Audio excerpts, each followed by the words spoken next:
Hey everyone, welcome back to another episode of the Other 6 Days podcast, where we chat about life outside of Sundays and what it means to live from our gatherings and not just for them. I'm your host, CJ McFadden, here again, but this time with our special guest, Jay Kranda. Jay currently serves as the innovative tech pastor at Saddleback Church in Lake Forest, California, and I consider him to be one of the pioneering godfathers in the church online world. He's served online in communities in various capacities since 2010, and I've invited him here today on this episode to navigate some of the biggest opinions, ideas, questions, concerns, and all the other stuff when it comes to churches' roles in the digital space. Welcome to the podcast, Jay. Thanks for having me on. I always like kicking off podcasts, hearing a little bit of a bio. Feels like you're at your own eulogy. Yeah. I was wondering how that makes you guys feel a little bit, especially when you hype it up, the godfather of church online. Yeah. I want you to read that to my kids. Hey kids, gather around, listen to this. Yeah. Listen to this. I'm a pretty big, it's funny. I was doing a podcast recently, and it was led by one of my good friends. And right before, I could tell he had just put it into Chat GP. And so I was like, I literally at the end of it, I said, are you just reading Chat GP to me? Yeah. Are you real time? I think he just pulled it up right before. Oh, wow. That's brave. He's like, yeah, that's what I did. I go, okay. I guess that works. So. You're like, hopefully it's not a hallucination and gives you some really bad information. Yeah. Jay works for NASA, and he's, early chats would give me credit to a couple friends' books. They would say, oh, Jay wrote this. And I'm like, no, that's my friend Neil Smith. That's not me. It'd be funny things like that. Anyway, sorry that I totally went off there, but let's jump back in. No, this is perfect. Actually, this is a great way to start it. So we're trying out we're actually using a Riverside platform today, which is a new platform. So this is a brand new style of podcast for us. So, but it allows us to connect with elevated guests like Jay, and also reduce, travel and overhead expense, good stewardship stuff, right? Yeah. And leveraging technology. So very cool. We're excited to have you here today. So we always like to kick our podcast off. We usually do a fun game or something funny just to kind of icebreaker it. But today we're just going to ask you, what's one of your most favorite praiseworthy church online stories or moments that you've experienced so far? Oh man, I know you've got a million, but so many stories. I will say one of the cooler stories of just how God blends online to offline, meaning a lot of people think of church online as just online, and obviously we'll kind of unpack that throughout this conversation. But one of the cooler ones that really gets me excited about the possibilities, really unleashing what's possible, is we had somebody start to engage in an online group. They started to find our services on YouTube, and they started to attend regularly. Then they got into an online group that met on Zoom, and they started to really get just deeper into community. And through the process of this, we found out they lived in Ireland, and they were kind of in this really problematic relationship. But she started to really change she committed her life to Jesus. She was in community through an online group because it was one of the only options really for her in that season. And in the process of this, she wanted to get baptized, and she's in Ireland. And it was just how do you facilitate this? Yeah. Well, we had kind of made a connection that we had another member who was actually traveling to Ireland for vacation, and we made the connection. Yeah. I found a way to rent a pool, an open pool for an hour, and that member baptized that person in a pool in Ireland. Wow. And it's an extreme story. We've actually had a couple of those, and it's just so cool to think about. This person starts to watch in another country, and all of a sudden we have a member traveling, and there's this baptism, and I get a photo of this baptism in Ireland. I'm like, this is crazy. Let alone we had to figure out how to pay for something in Ireland, and it was just this was pre-COVID too. So wow. There's stories like that just goes, man, there's so much possible when you figure out how to leverage the tools of our day in creative ways. It's just really cool what God does. Oh yeah. Well, that seems like you'd think, okay, church online, we'll have that conversation today, but yeah, a physical baptism, like what a hurdle. Yeah. And then here you go, like being able to facilitate that and empowering a volunteer. I mean, all the things that are wrapped up in that is just such a cool story, man. I thought that ours was similar. We just did ours over in Rancho Cucamonga, and I got our online volunteers actually came down. We have one who lives solely in Big Bear, and she came down and we baptized this young girl over in Rancho Cucamonga in her bathtub. That's awesome. And so the volunteers got to be there. So it was the first time that we met in person. And it was just such a cool moment. We got to record it and then share the story. So yeah, kind of similar, but not Ireland, but very cool. Yeah, hey, wow. Big Bear might as well. Yeah. Might as well. That's awesome. So we've asked you the praiseworthy story. We got to ask you, what's the cringeworthy one? You know, that one that you're like, oh man, I'm bummed that happened. Oh man. I know. Cringe story. You know, I think, you know, the big thing about online generally is people tend to be they're overly confident in their comments to people. Yeah. And I will say, I would say as aggressive as social media can be in comments, people can be pretty troll about you on camera. So I've had a lot of I think everything I think about myself internally, people have probably said to me in a message. And so like I always joke, like people joke, like we'll say like, you know, they'll like say like, you know, the camera will add 10 pounds. Yeah. And I will say like whatever social anxiety you have about yourself, like there's like a 10% like that gets amplified. And people would just say like I have this thing, like I'm a pretty antsy person usually because I'm already an antsy person. I have too much caffeine in my body, and people like I'll move my hands a lot when I speak, and a lot of like the cringe ones are like, why is this dude always bouncing his hands, you know? And you're just like, man, like with the internet, man, like, and it's just like I think there's this like. It's so funny. Like sometimes I have to remind people, like, you know, you're like talking to like a pastor. Yeah. Like, and like, I know you're like in your room firing something, but can we just have a little like social awareness of this moment? And usually you just have to just remind people, like, even if it's true, like you act like you're talking across from someone face to face when you post something online. Trust me, there's a filter that's probably just needs to be awareness. So there's probably a lot of those type of comments. Yeah. Usually something around me moving my hands too much. Oh my gosh, you just made my day. That's like the one thing we talk about. I watch it back and my son's like, man, that's out there for everybody to see forever. And I'm like, I know. And I'm like, why am I moving my hands so much? Like, so I guess it. One of the things I always coach people and like remind people is if you are like on stage or on camera, all you need to do is watch yourself with somebody that is close to you. And that person will give you honest feedback. So like one of the things is if I'm like on camera or host our services, I usually watch it that night or that evening with my wife. Yeah. And we'll be like in our bedroom when I'll be watching it on YouTube. And my wife will be candid with me. Yeah.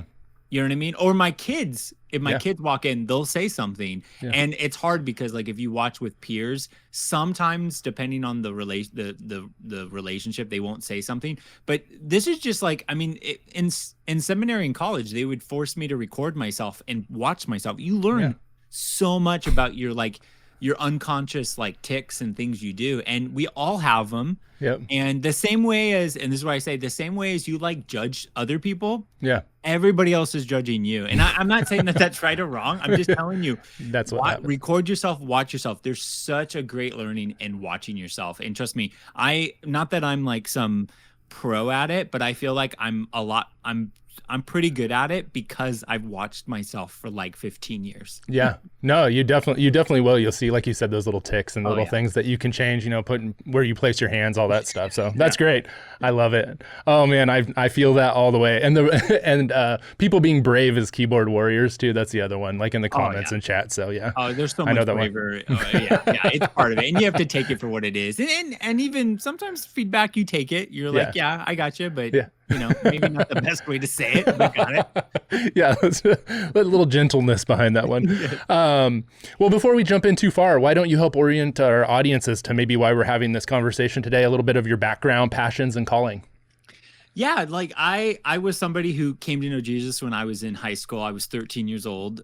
Grew up around faith in Southern California. I mainly been in like, the Huntington Beach, Long Beach area is where I kind of grew up mainly. Mm-hmm. And I came to know Jesus, and my life was changed. Jesus saved me, but I say that the church really kind of really became my family early on, because I was came from a broken family. And my dad was kind of out of my life at that season. Actually had moved up to Big Bear. Oh, wow. Full circle. Yeah. Yeah, full circle. And my mom was kind of struggling with some mental health issues and drug issues when I was in high school. And so the church really became my place of safety. Yeah. And because of that, I wanted to be a pastor. So I ended up, going to Bible college and seminary. And in that process, I was going to be a youth pastor. And very quickly, I found myself, my first ministry job was at a very large church here in Southern California, Saddleback Church. And I was on the communications team. And they had this thing called the Internet Campus. And I just found myself kind of flung into digital ministry. Didn't know what that was. This was around 2009, 2010. And so it wasn't really like thought about. And I just started to mess around with this idea of people watching on stream. We had started to experiment with online groups in 2010, 2011. And it was very experimental, and I just loved it. I was never been this like very, I would say technical person, but I was a very curious person and always a learner. And I just saw the impact. I remember the thing that really grabbed me about online ministry early on was I came from a church under 500 people. And when I started to work at Saddleback, they had 500 people watching. And I was like, that's crazy. You have 500 people? Like, what are you talking about? And so I just was like, how do you figure this out? And I think as I reverse engineer it now, I think it was more like really too, online ministry in 2010-ish was really undefined. There were no experts. There were only a handful of like churches really doing it well. And I think I got drawn towards like, I could go figure this out. And so fast forward in 2013, 12, they hired me full time as our first online pastors. And I was one of the first online pastors to be hired in the country. And it just kind of grew, and I really love that. And that's why a couple years ago, a year ago, actually coming up on a year, I wrote my book, Online Church is Not the Answer, because I really wanted to help churches of all sizes, volunteers, pastors think through online ministry. What does that practically look like? Because I know I've had this, because my church is like a teaching church, I had the luxury of figuring this out, where I know the average pastor, church volunteer, church leader, I mean, you guys are we're just normally trying to, grow our photo ministry, grow our small group. And it's like, how do you think about these concepts philosophically, theologically? What are some practical things? And I really wrote it to kind of help the average church leader think about this in a very practical way to help us do what we need to do. And so, and then recently I kind of moved to a new title, Innovative Tech Pastor, where I'm kind of taking over more of our tech stack at our church. And online still reports up through me, but it's been a fun journey. And obviously COVID was our Super Bowl. And we did a lot, and I would say we were ready for it because I was, and so I know everybody, depending on how I bring that up, that was a good or bad experience, but generally it was we were ready for it because we had invested heavy into it pre. Yep. Yeah, we got a same for us. You guys were way ahead of us, but we were already set up for COVID, and that was kind of when everything shifted. And I got pulled back in, same kind of upbringing from comm and all that stuff as well. And then I was just interested in everything that happens. Church online happens outside the walls of the church is more of the conversation. So, I'm like, hey, this is impacting the community. There's people watching. Again, curious and a learner, always trying to figure out what can we do with this. Like, I didn't realize how effective this can be, and especially from the communication world, you go, oh, there's so much opportunity here. I mean, let's think about who we're reaching and what we're doing, and what does our digital footprint look like in this online space? And so I had the same kind of interest. So you have one of my favorite sayings. I love that you just said this. Is funny. I was looking through your bio before getting prepared for this podcast. It says, I like surfing the web on purpose. I was like, that's such a clever way to say, man, I love using it. Like, it's not happenstance, but you're actually doing it with some intentionality. So I really liked that. If you go to my my Twitter profile in a couple places, I have an image of like, it's like early 90s internet people Yeah. like surfing the web, but Yeah. it's like a surfboard, but they're surfing the The digital web. digital- And I love that because I mean, first off, it's the internet I was introduced to early on as somebody who was born in the late 80s. You know, I used AOL and all that. And so like, I'm very familiar with those images. And I do think, I love using that phrase because it also dates me. So, which is, I think, a good thing. So. I do have a question for you, side question. Do you ever get asked, I get asked this often, so I'm asking you as a fellow online pastor or innovative tech pastor, what do you ever get like, what do you even do? Like, would you have to explain your job title quite often to people? Yeah, you know, I tell this story in my book, like jokingly, because it's true. Like when I was in seminary, I remember I was in, you know, I went, you know, for those who are, you know, listening to this, I went to Biola, so I think most people are familiar with Biola around here, or maybe you have a kid or a cousin that went to Biola. But I went undergrad there, and I also went to Talbot, their school of theology. Yeah. And I remember their school of theology is a pretty known theology department. Like they have some heavy hitters there, and I had a class with a pretty renowned theologian there, and I was doing online ministry at the time, and I went up to this professor and I was like, I'm doing this online ministry thing, what do you think about church online? And they looked at me so confused, like and I would just remember, like, it's like one of those, like, you're in such a undefined area that it's just people don't know what to do. And generally I have found this is why it tends to be when you do something new, the natural reflex is fear. Yeah. It's just natural. And so, like people are like, what do you do? And, you know, I just started to just very natural go, like, I just shepherd people online and I want to do the same things you want to do. I just start with them online and I try to facilitate it and connect it to physical. But yeah, it's hard. It's hard when you're in new space. And I think it's just, it's, you know, I generally have found that probably like you, like, I like it. I like defining it. I like figuring it out. I do think that there's more pressure to it. And it's kind of like the difference. It's generally the difference. You know, people are, I was just actually talking to my oldest about this because he's 14 and going into high school. And I was just like, I was telling him the pros and cons of different types of jobs. You know, I was telling him, like, you have blue collar jobs, white collar jobs. And I was just saying, like, everybody's wired different. I go, you know, for example, like some people really like clocking in and clocking out. Like there is a healthiness to that depending on how your brain is. Like you have very clear in and out. I go, but if you have more of a white collar type of job, your job lingers with you. I go, my job lingers with me. Like I really don't clock in and clock out.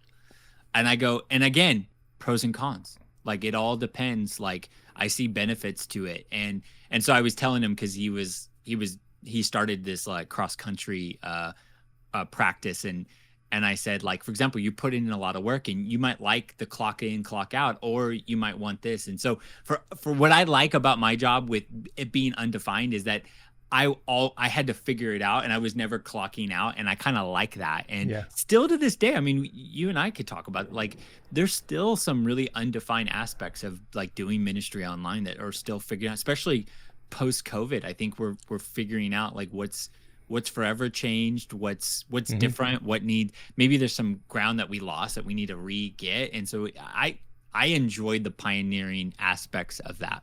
Yeah. No, I love that. And I think you're totally right. I mean, and as much as tech's changing and all, and we know, you know, stuff's changing. Most stuff you would see change in like 2 to 3 year increments. And now you're seeing like 2 to 3 months, things are like completely evolving or changing. And so, especially in the online space. So we're always trying to have to stay on top of that and, you know, kind of anticipate what's coming and help the church navigate that. I think it actually might be helpful then in this. Let's talk about, define what we mean when we say church online. We kind of started that, but what is it? And, you know, what does it facilitate, and, you know, the objections, all that stuff. Yeah. So like church online is this interesting phrase that if you're in some pockets, in most pockets in church pastor spaces, it really became known as streaming church on a platform like Chop, which is church online, which most churches, that's what they use. It's a platform where you go and you schedule. So if you're listening to this, usually when you say church online, it usually means how do you execute your weekend services? Yep. Like for most people, there was another platform a little bit before and around Church Online, which is also Media Social TV.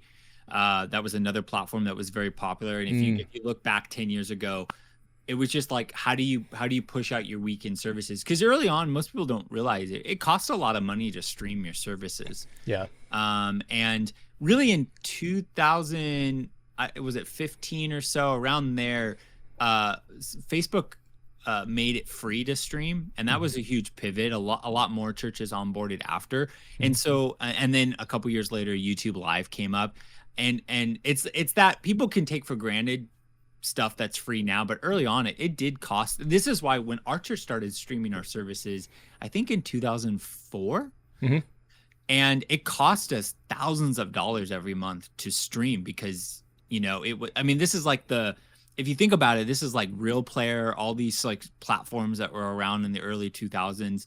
It would require a password. You had to get a password to watch our service in the early days. Wow. Now, I was in high school when this was going on. Yeah. You know what I mean? Like, and so, but it's because it was just a cost. I was actually talking to one of our teaching pastors about this, who was around here at that time. And he's like, yeah, we had a password because the bandwidth costs were so expensive. Yeah.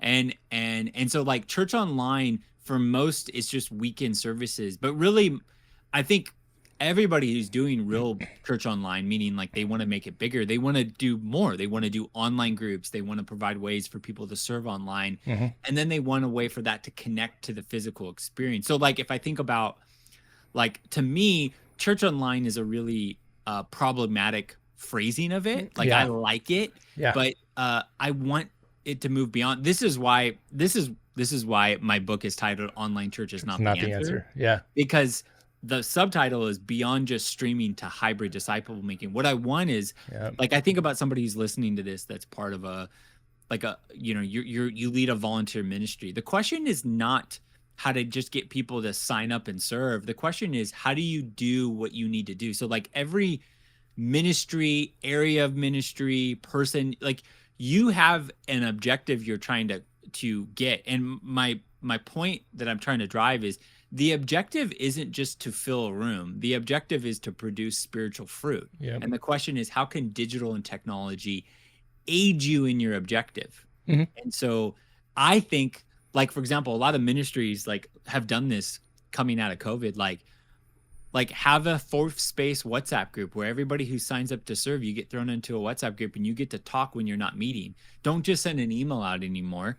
Like have a group where you interact and you can coordinate and you can talk. Like have a place where you can have courses. So like if you have a photo ministry, maybe there's a landing page where when people sign up to serve, like here's everything you need to know about recording, like shooting photos at our church. Like there's so many creative ways to use technology and digital to amplify our objective. And it's not just like the top of the funnel, which Church Online, that's what it got formed early on. And my hope is to push it to more. And which I know you and I could talk about this. Like one of the most compelling things about our church over the last, I think 10 plus years has been our online groups and Zoom strategy. That's been huge. But a lot of times people just think it's just our streaming stuff. And I'm like, no, there's so much to church than just watching a service on Sunday. Wow.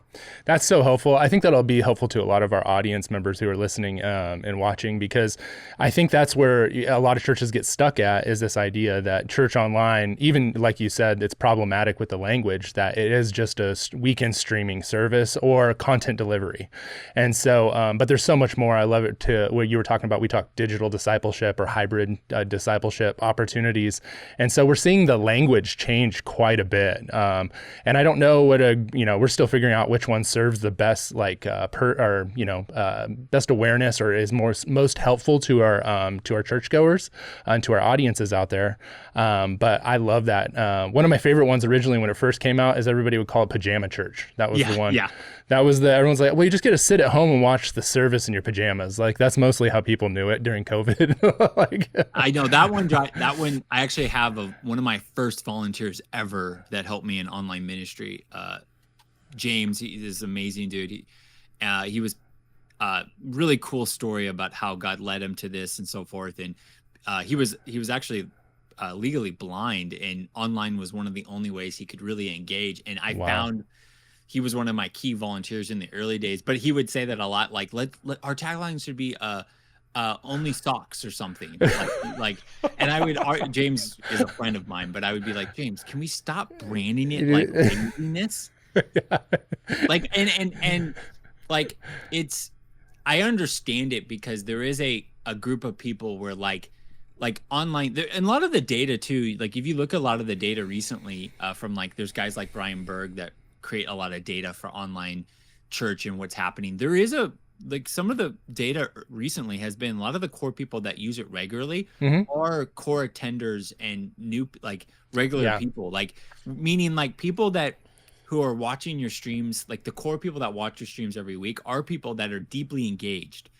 But there is also a segment that are like, it is their primary community and they might be being introduced that leads them to come physical. But I think it's funny. So I just like that laziness branding, which I get. I had the same feeling. I'm like, there's so much more that we can do with this. And so let's move beyond that language, please. The same way as people used to brand it like iMinistry or iChurch. They would use that. I'm like, some of this is just dated. Like, let's just move to the next stage, please. Yeah. No, absolutely.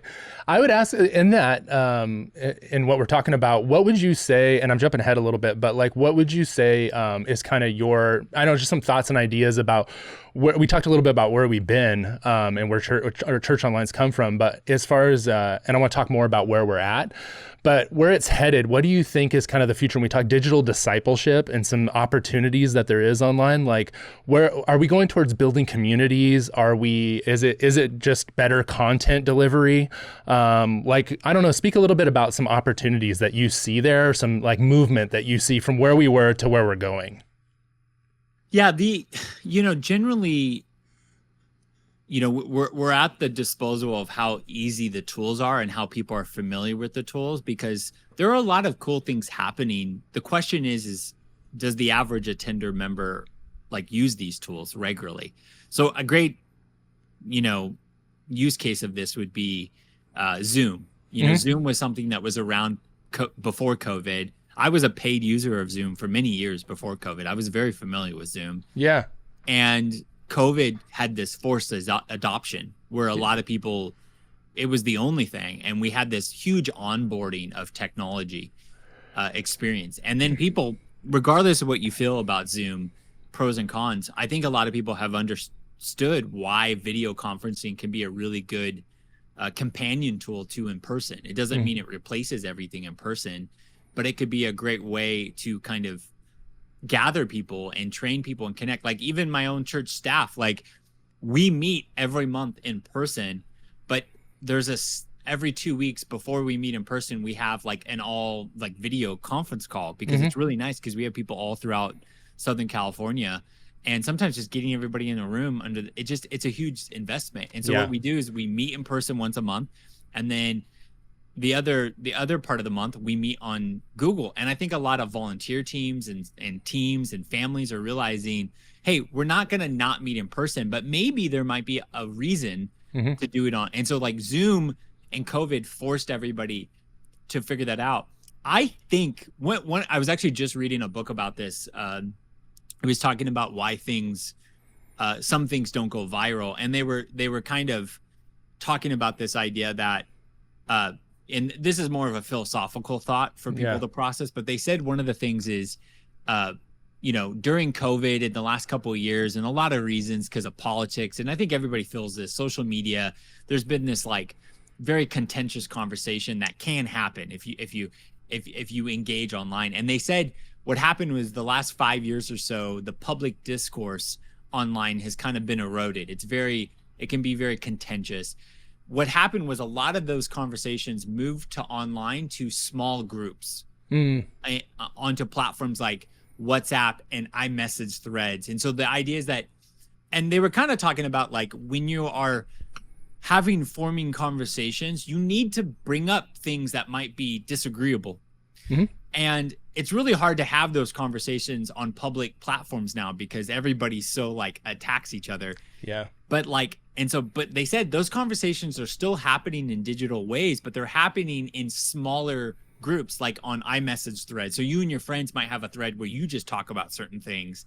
And so it appears a lot of the best things that are happening online for like forming conversations are actually happening in private message threads and on like WhatsApp groups, iMessage threads. And this is why I bring up, like, I think there's a case that every volunteer ministry, every leadership team, every whatever should just have a message thread that you start when you start a journey together. So a very practical example, let's say 5-8 years ago, you might start a small group at your church, and maybe you would just meet in person once a month, and you would meet after the service and say, hey guys, we're all going to meet at this coffee shop on Tuesday nights at 6:00, whatever.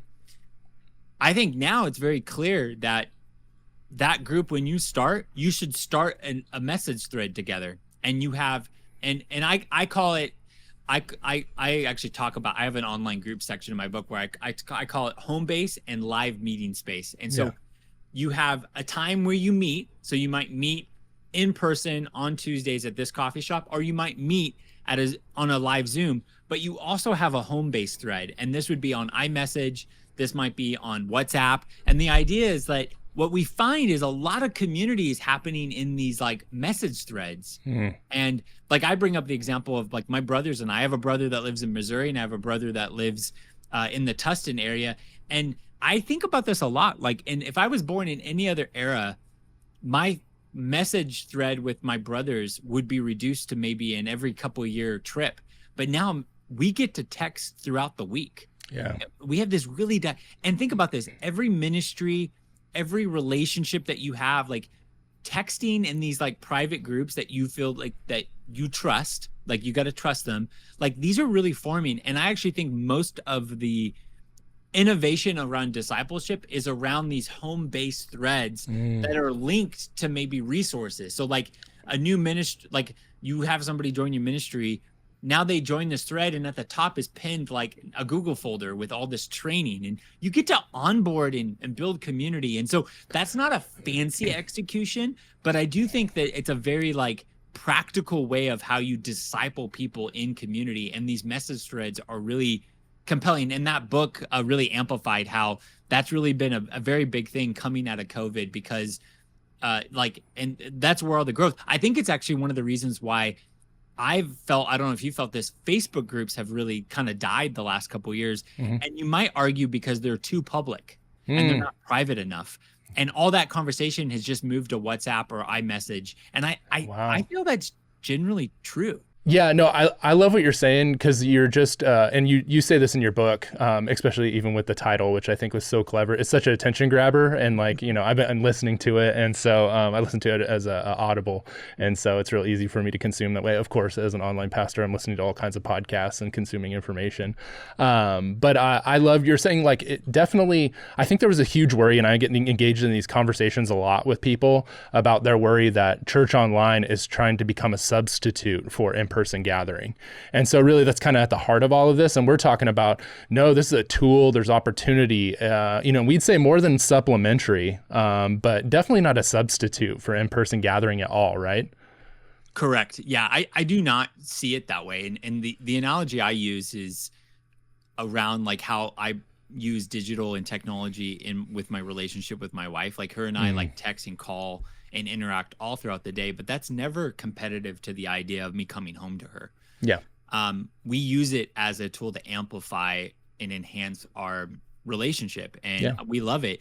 And I'm never like texting her and thinking I'm not going to come home to her.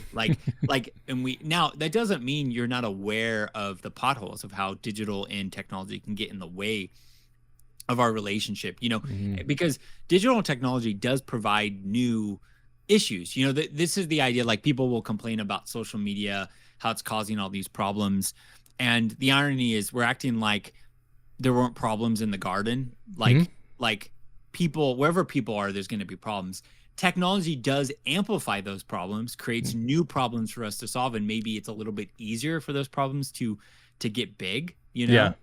And we have to wrestle with that. But I do not see, like, I see it as an opportunity to enhance. And and we got to figure out how to lean into that, and like how do we use these tools to accomplish what we're trying to do. And really the reality is, like, you and I are born into this moment. Like, we get to use the tools of our day. We're not born in 100 years ago or 100 years in the future. This is where God has us. And so I see it as something we get to steward and we get to leverage. And yeah, there might be things we, like a classic example, there are things we reject, there's things we receive, and there's things we redeem in culture. And I think there's parts of the internet and technology we should reject. And then I think there are elements that we get to receive, and we even get to redeem. And I see so many opportunities for our members and our attenders to use creative things. And we got to figure out what those lines are. But it's definitely generally like I feel my life is more enhanced because of digital and technology. But I will say, like, one of the things is I've generally felt digital and technology is less of an age thing and more of just an approach of how like, I was born, I'm like an older millennial, so I'm kind of born, I remember the world kind of before dial up, but I also grew up in it. And so like I see both pros and cons, and so I feel like I generally have a healthy relationship with it. And so it's one of those things we all have to navigate. But I think it's a tremendous opportunity that we get to use these amazing tools to accomplish kingdom objectives. Wow. I love that you say that, because I think we fall into the same like category. I'm like borderline Gen X millennial, I guess, right? Is that but I look at embracing, I love to immerse myself in technology, but I also remember life before it and without it. And now I remember life with it. And so I look at it the same way, as a tool and an opportunity, just the same as, you look at Paul back in the day, like he used Roman roads. He used papyrus. He leveraged all these things of their time. I mean, he was in cities like, Corinth, that were central to distribution of the message and the gospel and what he was trying to do. And so he was very thoughtful and innovative with what was available to him at the time. And I look at what we use it appropriately, right? For the things I love: reject, redeem, and receive. That's some great words for how we engage with a digital space, right? Yeah, it's funny. We just went through, there's a book, that just came out a couple years ago from Darren, I think it's Whitehead, The Digital Fast. And we actually had him at our church recently. And it was funny because I made a joke with my pastor that I don't know how I feel about this. Just joking around with him. Yeah. But the irony is that digital is this thing that's part of our lives. And because it is something that is part of our lives, some people are going to struggle with it, and they do need to figure out, like, for example, like, I have plenty of people that I don't struggle with them using digital. They're actually anti everything. And so like they have no issue with digital because like they're very analog in their life. And so, but then I have other people that really struggle with what's on social media, and they're constantly comparing. I don't post on social media. I never see, like, I am like probably too confident that I like who I am. I'm never like looking at someone's life going, I want to be them. Yeah. Like that's not I don't have that type of social pressure on myself, but I know some people do. And I also know when you're younger and you're constantly looking like, and so like, it's funny. I think it is a discipline. We should help people with digital fast, because it just the same way as we help people with struggling with drinking or with overeating, like we have these areas, and digital is one of those things. And so I also don't think it's something you will just like without even thinking about it. It is one of those new things that, yeah, we should. So like, I understand why we do need to do digital fast. And if you struggle in that area, it's something you need to be aware of. I just generally don't, that's not, and it's probably one of the reasons why I lead one of these areas at my church, because it's not a struggle of mine. And so like, but I also understand the impact, and I'm very aware on how it's forming with my kids. We have whole days at our house where they're not allowed to use devices, and we put time limits on stuff, and I want them to be bored. Like I pay attention to all this, but I also don't take the phone away. I did wait till my son was in high school till he got a phone. Yeah, that's good.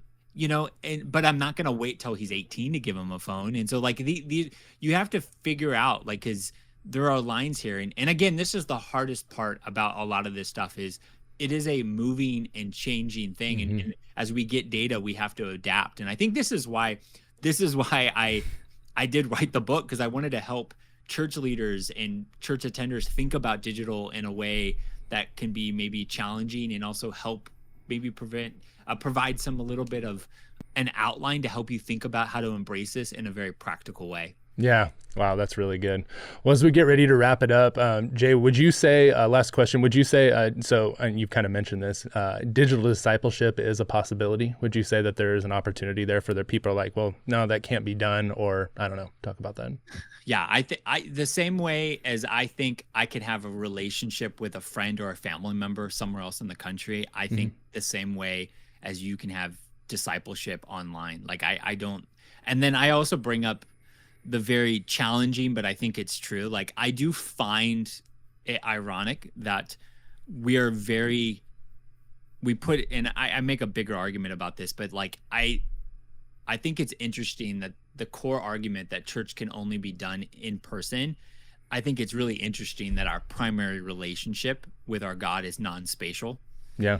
And like, I find it interesting that like we're trying to argue that somehow like I'm not close to Jesus, even though he's not right in the room. Now, some might argue like the Spirit is non-spatial and is always everywhere. I don't know. That's another like bigger argument you can argue with. But I'm not arguing that in person isn't the best expression. I do think this is why everybody says digital, like there's these VR relationships online and all this crazy stuff. People marrying AI bots. Here's the deal. People are always going to do weird stuff. Like if you read the Old Testament, there's a bunch of weird stuff happening in the Old Testament, and there's a bunch of weird stuff happening in the New Testament. People are people. There's always going to be weird. I think the normative expression of all of humanity, at least this existence, is going to be in person. But let's not void what's possible with digital, because there's a lot of cool stuff that we can leverage. And I think it's a space we can actually redeem, and we can use this stuff the same way as Paul used the Roman roads. I think we can do the same stuff with this, and guess what? It's already happening, because we all who are listening to this use digital technology throughout our day. We're not in some cabin with with fire, you know what I mean? Like we are using electricity, and it's just we don't know how to do it. A lot of us just don't know what that means. And so, and I find just practicing it and learning, and it's kind of like fog. The more you lean into it, the more it makes sense, and the fog starts to disappear, and you get clarity on how to leverage the tools. Yeah. Wow, that's great. Well, man, this has been really fruitful. We always hope that our conversations are engaging, but we want to make sure that they're also helpful and provide resources for people. So obviously you have a ton of experience and expertise in this field, and you've written a book called, which I love the title, but it's Online Church is Not the Answer. And so tell us a little bit, you kind of talked about it, but go ahead, tell us a little bit about that. So it's Online Church is Not the Answer. I wrote it really for the average church leader, pastor, anybody. If you do ministry at your church, I wrote it in a way to kind of help you think about these concepts and give some practical guides. And so again, Amazon, there's also an Audible, but I really, it's a mind meld of everything I've learned the last 15 years. And so I hope it's helpful, and I'm very grateful that you're checking it out. So. Oh, absolutely. No, it's extremely helpful to me. And so, I love just you kind of where your mind's been at. You've been in this for a long time. And so I always look ahead to people who have gone before us and kind of pioneered the way. So thanks for doing that. And also visit jkranda.com. You've got a bunch of good stuff on your website, tons of great content, ideas, and resources, as well as links to all this kind of stuff. Any other resources, books, podcasts, anything you want to recommend or throw out there? No, I'm always sharing some random idea on my website. So that's where you go. One of the big convictions that I had early on is when I started to do online ministry, there weren't really that many resources that existed. And so I started a blog very early on. It was on Blogger, on Google's blog site. And then, well, I guess they bought it, and then, it's come quite a way. So I try to share at least every couple times a week some stuff I'm learning. And so if you're a little bit of a nerd on this stuff, I normally only get the fellow online pastors in the world, but I get some other people, but you can go there for more resources. You'll get some of our people. Hey, if you're curious and you're a learner, he's got some great stuff on there for you. It also has tons of links to other stuff. I mean, there's pro church tools, which we've talked about on YouTube. Those guys are great. If you're into that, and kind of fun listen. And then there's also a book I wanted to mention, The Anxious Generation by Jonathan Haidt. It's called The Great Rewiring of Childhood is Causing an Epidemic of Mental Illness. wellness. And so, yeah, it's a great one speaking to, as we talked about, appropriate boundaries. I think it swings the pendulum to the other side, but I think in a healthy fashion to give us a good guardrails. The thing that's great about that is he provides some really great ages about how to think about like when to give them a phone, when to give them social media. And I think that was it's very I think this is like, there's the philosophical, like cool ideas, and then like, what are the guidelines? And I think most of us here, if you're listening to this, you have a small group or you have a ministry, and how do you provide guidelines? And I think guidelines, I mean, that's what my book does. It provides some guidelines. I think that's what Jonathan's book does. It provides some guidelines. Cause I mean, it's hard. It's, we all love new. I love new. Like, I love innovating. I love doing all this stuff, but I also know in the new, you don't know the impact yet of all this stuff. And I think that's the hard. And his book kind of gives some impact data early on. So, yep. Well, we'll definitely include all this in the show notes, so that'll be available for you guys there. And we always want your questions, comments, and feedback as well. So if you guys feel free to leave a comment on YouTube, or if you're just listening, you can email us at theother6days@southwestchurch.com, or feel free to reach out to Jay if you got questions. But anyway, any last comments or thoughts before we wrap this up, Jay? No, I just am grateful that your church is doing stuff like this, because I think this is the whole idea, is that there are more than just one day in our week of how we express our faith, and it's fun to kind of be part of conversations like this, because this is where life kind of meets the road.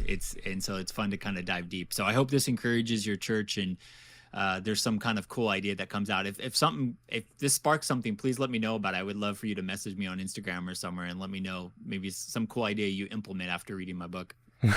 Awesome. Well, there you have it, guys. Thanks for joining us on another episode of the Other 6 Days podcast. Be sure to hit that subscribe, follow, share, and like. And as always, spread the word and take what you've heard and do it into something that you can do to further the gospel in the world around you. Until next time, peace.